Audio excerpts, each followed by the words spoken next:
Hello बच्चों, अब हम करते हैं यहाँ पे प्रश्नावली 1.1 का क्वेश्चन नंबर 2। क्वेश्चन नंबर 2 क्या है ये देख लेते हैं। तो दर्शाइए कोई भी धनात्मक विषम पूर्णांक। कैसा धनात्मक विषम पूर्णांक 6q + 1, 6q + 3 या 6q + 5 के रूप का होता है। अब इसमें क्या है, आपको चार बातें आपको ध्यान रखनी है। पहली क्या, धनात्मक विषम पूर्णांक क्या होता है, ठीक है। उसके बाद ये 6q + 1 क्या है, 6q + 3 क्या है, 6q + 5 क्या है। तो क्लियर सी बात है, ये बोल रहे हैं कि अगर हम किसी धनात्मक विषम पूर्णांक क्या होते हैं बच्चों, तो धनात्मक विषम पूर्णांक होते हैं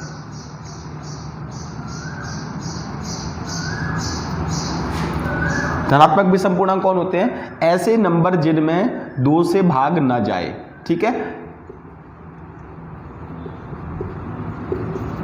और आगे ये सभी नंबर, यानी कि ये सभी नंबर और आगे आप 1 से लेके कितने भी नंबर देख लीजिए, ऐसे नंबर जिनमें 2 से भाग ना जाए तो वो कौन से कहलाते हैं, धनात्मक विषम पूर्णांक कहलाते हैं। क्लियर, ये बात क्लियर होगी धनात्मक विषम पूर्णांक क्या होता है। अब दूसरी बात है, यहां पे ये तो हो गया आपका ए, क्या हो गया ए, क्लियर, क्योंकि हम इसमें यूज करेंगे क्या, यूक्लिड विभाजन प्रमेय का।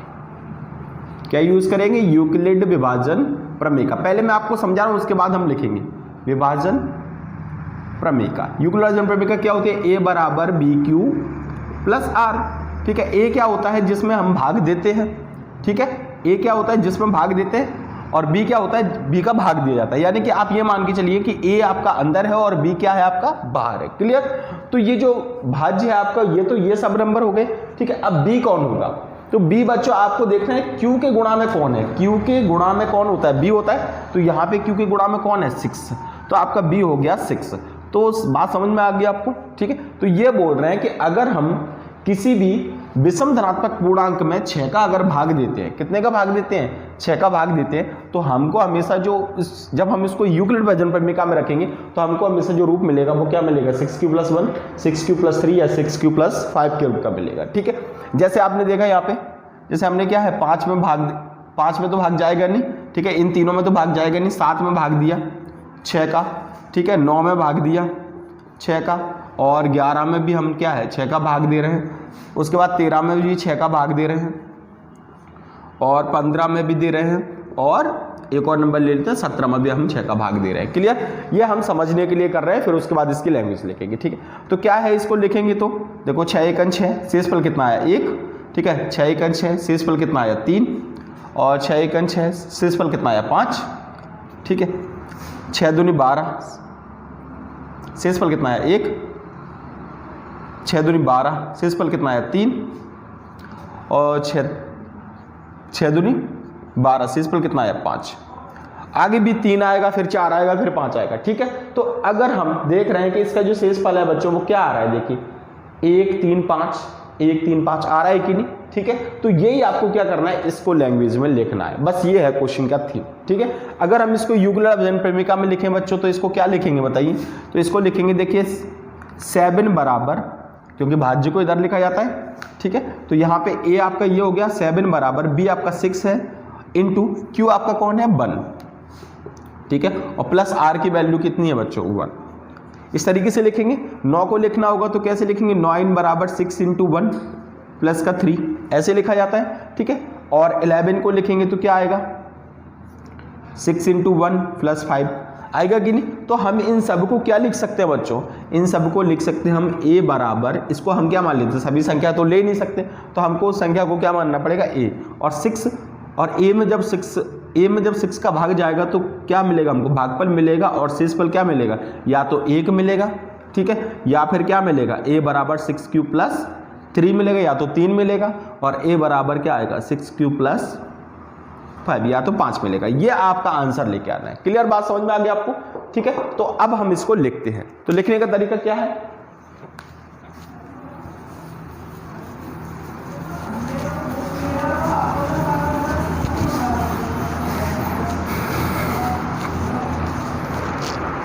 लिखने का तरीका है माना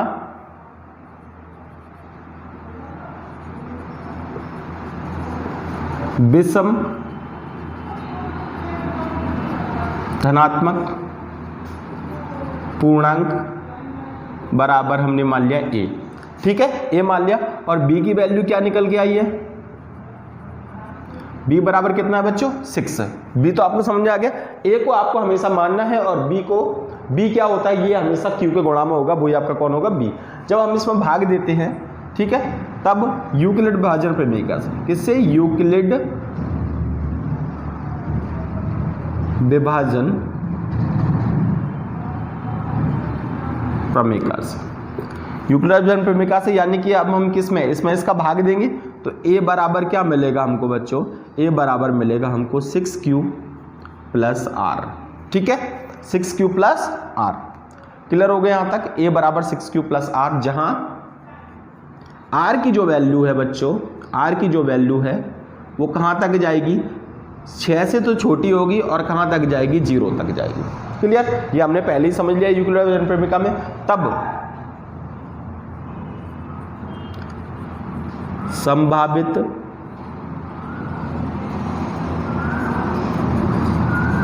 शेषफल, संभावित शेषफल क्या होंगे, तो संभावित शेषफल r की जो मान है वो सब होंगे, यानी कि 0 से शुरू करना है आपको, 0 1 2 3 4 5 बस, क्योंकि r की जो वैल्यू है वो b से तो छोटी है, यानी 6 से छोटी है और 0 तक जाएगी, तो 0 के तो बराबर है ना, तो 0 1 2 3 4 5, ठीक है। अब इन सब मानों को आपको कहाँ रखना है बच्चों, यहाँ पे रखना है। क्लियर, तो रख देते हैं सभी मानों को। तो जब लिखेंगे, जब r बराबर क्या 0, जब r बराबर 0 तो a बराबर कितना आएगा बच्चों, रखिए यहाँ पे r बराबर 0 तो a बराबर क्या आएगा 6q प्लस 0 आएगा कि नहीं। तो a बराबर क्या होगा यहाँ पे 6q होगा। 6q का मतलब ये है, बताइए 6q सम है या विषम है, पहले ये बताइए आप, 6q जो है वो सम है या विषम है। आपको पता है 6 के गुणा में कोई भी नंबर होता है, 6 का आप किसी के साथ भी गुणा कर दो, चाहे सम हो चाहे विषम, ठीक है, 6 का आप चाहे सम के साथ गुणा कर दो चाहे विषम के साथ गुणा कर दीजिए, हमेशा क्या मिलेगा आपको, ये सम मिलेगा। देखो 6 एकन 6, 6 दूनी 12, 36 18, 6 चौक 24। क्लियर, तो यहाँ पे क्या है, ये सम है। ये कौन सा नंबर है बच्चों, सम। पहली बात क्लियर होगी, ठीक है। और ये सम है और ये विषम है, ठीक है, ध्यान रखना है, ये आपका विषम और ये कैसा है, सम। कभी भी ऐसा हो सकता है कि ये नंबर अलग हो और ये नंबर अलग हो, ऐसा नहीं हो सकता ना, हमेशा दोनों नंबर कैसे होते हैं, सेम होते, ठीक है। तो ये यहाँ पे नहीं होगा। दूसरा, जब r बराबर 1 रखो तो a बराबर क्या आएगा 6q प्लस 1, ठीक है। ये कैसा होगा, 6q पता है आपको, 6q सम है और सम में एक जोड़ते हैं तो हमेशा क्या मिलता है, विषम मिलता है, तो ये हो गया आपका विषम, ठीक है। जब r बराबर 2 रख दो तो क्या आएगा बच्चों, a बराबर आ गया 6q प्लस 2। आपको पता है ये सम है, 6q कैसा है, सम, और सम के साथ सम जोड़ते तो हमेशा क्या मिलता है हमको, सम मिलता है। क्लियर, ये बातें आपको लिखते चलना है, ठीक है। अगला, जब r बराबर 3 तब a बराबर रखिए, a बराबर क्या आएगा 6q प्लस, यहाँ पे लिख देता हूँ a बराबर 6q प्लस 3। ये तो सम है और सम के साथ विषम जोड़ दें तो क्या मिलेगा हमको बच्चों, विषम मिलेगा, ठीक है।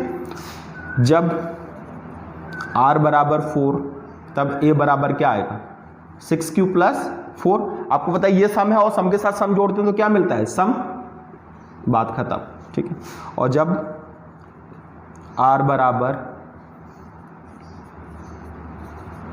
कितना 5 तब a बराबर क्या आएगा बच्चों 6q प्लस 5। और आपको पता है ये सम है, 6q कैसा है, सम। क्लियर, और सम के साथ जब विषम जोड़ते तो हमें क्या मिलता है, हमेशा विषम मिलता है। क्लियर। अब आपको ध्यान रखना है कि जो सी कंडीशन सेटिस्फाई करती हैं, ठीक है, कौन कौन सी कंडीशन है जिसमें दोनों साइड एक ही आया है, ठीक है। देखो ये a तो आपका क्या है, a आपका है विषम धनात्मक पूर्णांक, यानी कि इधर ये नंबर जो a है वो कैसा है, विषम है, तो इधर भी क्या आना चाहिए, विषम, बस आपको ये ध्यान रखना। तो देखिए इधर विषम है, इधर कौन है, सम, तो ये आपके किसी काम का नहीं है, ठीक है। इधर कौन है, विषम, और इधर भी कौन है, विषम, तो ये आपके काम का है। क्लियर। ये कौन है, देखिए इधर विषम और इधर सम, ये काम का नहीं है, ऐसे निशान नहीं लगाना, समझाने के लिए लगा रहा हूं, ठीक है। ये क्या है, विषम, तो ये काम का है, ये सम, ये काम का नहीं है, और ये कौन है, विषम, तो ये काम का, यानी कि जो विषम है वो सभी आपके क्या होंगे, काम के होंगे। तो अब हम हमारे समझ में आ गया, हमारे पास जो आंसर्स हैं वो कौन कौन से आए हैं। हमारे पास आंसर्स आए हैं बच्चों ये वाले, पहला ये, ठीक है, दूसरा है ये, ठीक है, जो विषम है वही, और तीसरा कौन सा है, ये वाला। क्लियर? इनको ही हमको लिखना है, यही इनका ही रूप होता है। तो हमारा जो आंसर भी यही था, देखो 6q + 1, 6q + 3, 6q + 5, 6q + 1, 6q + 3 और 6q + 5। बस आपको लिख देना है, क्या लिखना है यहाँ पे, लिख दीजिए, मैं यहाँ पे लिख रहा हूँ, ठीक है। अतः